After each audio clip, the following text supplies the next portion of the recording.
Logan the Layman Critic here. Today's review is for Jurassic World Dominion. It's from 2022 and directed by Colin Trevorrow. It stars a lot of people.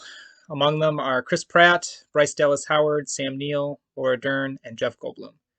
There will be some spoilers ahead, so you've been warned. Let's talk movies.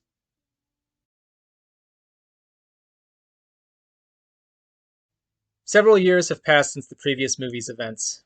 Dinosaurs are now living among humanity, and it's led to inevitable chaos as people struggle to coexist with these new and dangerous animals. Owen, Claire, and Maisie have gone into hiding to protect Maisie from being captured and studied because she's a clone. Unfortunately, the company Biosyn has mercenaries looking to capture her, but that's not all they're up to. Biosyn has mysterious ties to a plague of giant locusts that are diminishing the world's food supply. All that is, except for crops grown with Biosyn's own special seeds. This has led paleobotanist Ellie Sattler to investigate, and helping her on her mission is Alan Grant and Ian Malcolm.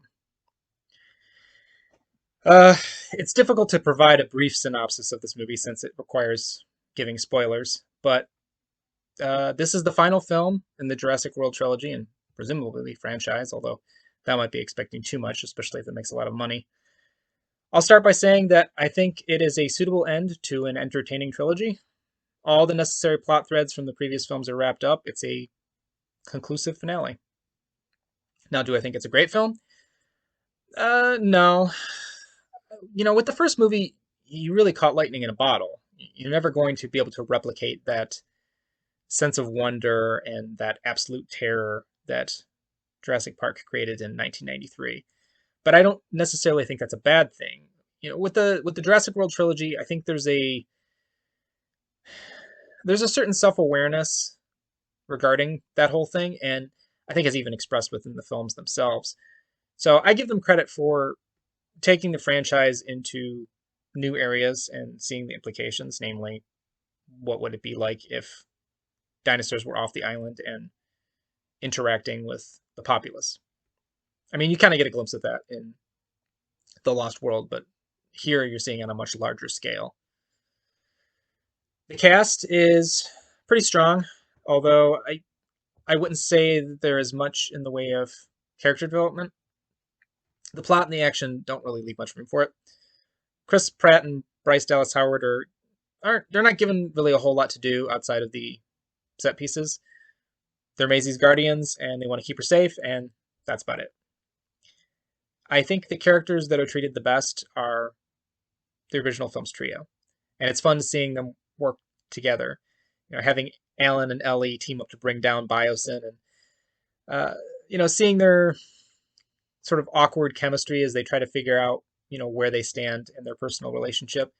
That provides some much needed character development. And of course, Jeff Goldblum is always a treat as Malcolm, and it's really funny to see how annoying Alan often finds him, despite them being allies and friends. And there's a great dynamic there that I think it would be hard to balance, but they managed to do it here.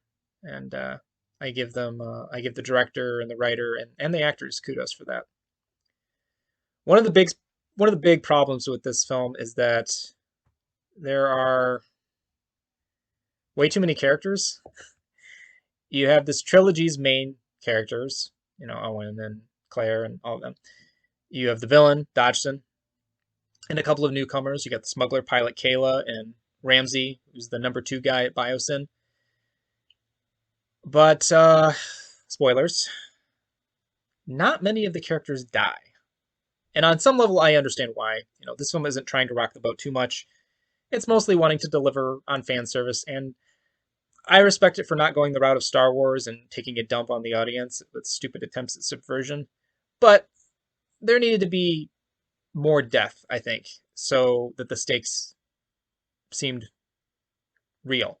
And I think I think some streamlining and combining of character elements was necessary.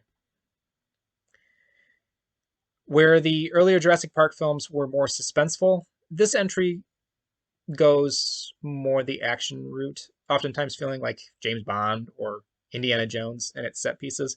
The chase in Malta, for example, It reminds me of something from Casino Royale, like at the uh, the part of the movie where Bond's, I think he's in Dubai chasing thief, the bomb thief, the bomb maker. But again, I appreciate the efforts towards moving the franchise forward rather than just regurgitating what came before. I didn't find the dinosaur fights to be as fun this time around. There's a fight between a Giganosaurus and a T Rex that doesn't quite scratch that itch, and maybe it's because I've been spoiled by the recent Kong and Godzilla flicks, but uh, I vastly prefer the stuff where there are humans involved. There's a close call with Claire trying to evade I have it written down here, a Therizinosaurus. I've never seen it before, never even heard of it until this movie. But they milk all the tension out of that. It's a really great scene. And then later the group has to face off against the Giganosaurus, and that's all really well done. A lot of tension, a lot of suspense there. Uh, let's talk about the effects. The CG for the dinosaurs, it's been pretty much the same for the last 10 to 15 years. It's serviceable, but I never feel like it's real in the way that I did in 1993, and I think that comes down to balancing it out with the practical effects, which this film has a lot of. I was pleasantly surprised at the level of animatronic work featured in this movie, mostly with baby dinosaurs. It's still incredibly done, and for some of the close-ups, they still use practical, like with the Dilophosaurus, which I'm so happy that they brought that back. Um, they haven't featured it since the original, so I was kind of surprised that I'm surprised that they haven't used it in any of the other movies, but I'm glad that they made it come back. Uh, Jurassic World Dominion, as I said, it's a good ending for the trilogy. Nothing earth shattering, but it gives the audience what they want, and I like what it does with the legacy characters, even though I think the development is lacking for the other leads. It's got good action, and the practical effects are very cool, but the film does feel bloated, and the stakes they don't feel as high as they should be.